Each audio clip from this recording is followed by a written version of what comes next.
আমরা একবার জোরদার কলতালি দেব। নরেন্দ্র মোদী জিন্দাবাদ, নরেন্দ্র মোদী জিন্দাবাদ। भारत माता की, भारत माता की जय श्री राम, जय जय श्री राम। नरेंद्र मोदी जी जिंदाबाद।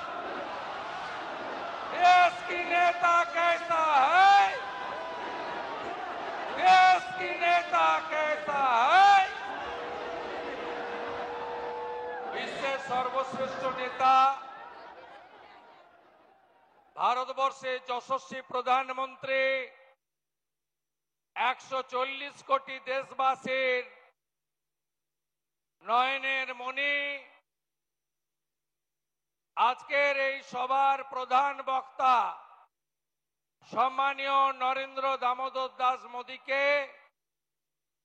পশ্চিমবঙ্গের গণদেবতা জনতা জনার্দনের পক্ষ থেকে ভারতীয় জনতা পার্টির সমস্ত বিধায়ক বৃন্দের পক্ষ থেকে আমি শ্রদ্ধা প্রণাম এবং কৃতজ্ঞতা জানাচ্ছি।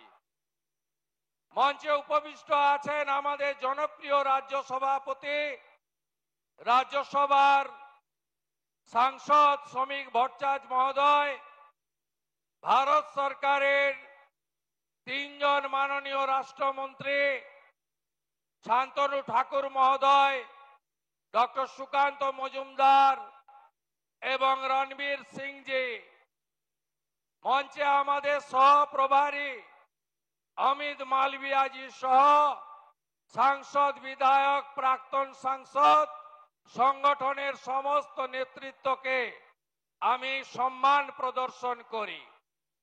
মাননীয় প্রধানমন্ত্রী সকাল থেকে বিহারে একাধিক উন্নয়ন এবং জনসভা করে পশ্চিমবঙ্গের কলকাতাতে 5,500 কোটি টাকার উন্নয়নের ডালি ইতিমধ্যে বাংলার মানুষকে, কলকাতার মানুষকে উপহার দিয়ে এখানে এসেছেন। আমরা তার কথাই শুনব। আমি মাননীয় প্রধানমন্ত্রীকে ধন্যবাদ জানাবো। 2019 সাল থেকে 2026 অর্থবর্ষ 25-26 তিনি কলকাতার মেট্রোর জন্য 1,841 কোটি টাকা দিয়ে আজকে শিয়ালদা হাওড়া কলকাতা এয়ারপোর্টকে জুড়ে দেওয়ার এক ঐতিহাসিক উন্নয়নের কাজ করলেন। মাননীয় প্রধানমন্ত্রী সম্প্রতি আলিপুরদুয়ার, দুর্গাপুর এবং আজকে দমদমে এই রাজ্যে প্রায় 20,000 কোটি টাকার কাছাকাছি উন্নয়ন, বিকশিত ভারত, বিকশিত পশ্চিমবঙ্গের জন্য দিলেন। তার জন্য ধন্যবাদ। মাননীয় প্রধানমন্ত্রী আমাদের সকলের নেতা 15ই আগস্ট লালকেল্লার প্রাচীর থেকে যুগান্তকারী সিদ্ধান্ত নিয়েছেন যে ডেমোগ্রাফি পরিবর্তন নিয়ে বিশেষ সমীক্ষা হবে আর অবৈধ অনুপ্রবেশকারী মুক্ত ভারতবর্ষ হবে। আমি মাননীয় প্রধানমন্ত্রীজিকে অনুরোধ করব, এই রাজ্যের ভ্রষ্টাচারী তুষ্টিকরণের সরকার, তারা 540 কিলোমিটার বাংলাদেশের বর্ডারে জমি ভারত সরকারকে না দিয়ে অবৈধ বাংলাদেশি অনুপ্রবেশকারী এবং রোহিঙ্গাদের ঢুকিয়ে পশ্চিমবঙ্গ এবং ভারতবর্ষকে বরবাদ করছেন। আপনাকে এই অবৈধ ঘুষপেটিয়া অনুপ্রবেশকারী মুক্ত করতে হবে। আপনি পারবেন। আপনি 370-35 হাঁটিয়েছেন, আপনি ট্রিপল তালাক হাঁটিয়েছেন, আপনি ওয়াকফ অ্যামেন্ডমেন্ট বিল এনেছেন, আপনি সুপ্রিম কোর্টের নির্দেশ মেনে আমাদের শান্তিপূর্ণ উপায়ে রাম মন্দির দিয়েছেন। ডক্টর শ্যামা প্রসাদ মুখার্জির বাঙালি হিন্দু হোমল্যান্ড আপনাকেই বাঁচাতে হবে। আপনি পারবেন।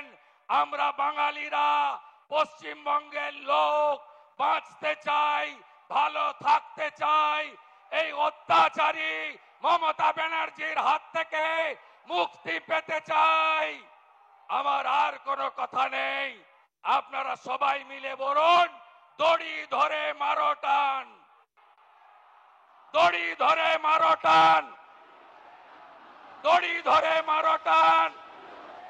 হীরক রানী, হীরক রানী, হীরক রানী আমার পাড়া, তৃণমূল তাড়া আমার পাড়া, আমার পাড়া, আমার পাড়া, আমার পাড়া। তৃণমূলকে তাড়াতে হবে। নরেন্দ্র মোদীজির নেতৃত্বে রাষ্ট্রবাদী সরকার তৈরি করে ডক্টর শ্যামা প্রসাদ মুখার্জির স্বপ্ন পূরণ করতে হবে। সবাই ভালো থাকবেন। আজকে কৌশিকী অমাবস্যা। আমি তারাপীঠের মাকে প্রণাম জানিয়ে আমার কথা শেষ করলাম। ভারত মাতা কি বন্দে বন্দে। ধন্যবাদ শুভেন্দুদা, যার বক্তৃতা শোনার জন্য আমরা অপেক্ষা করছি।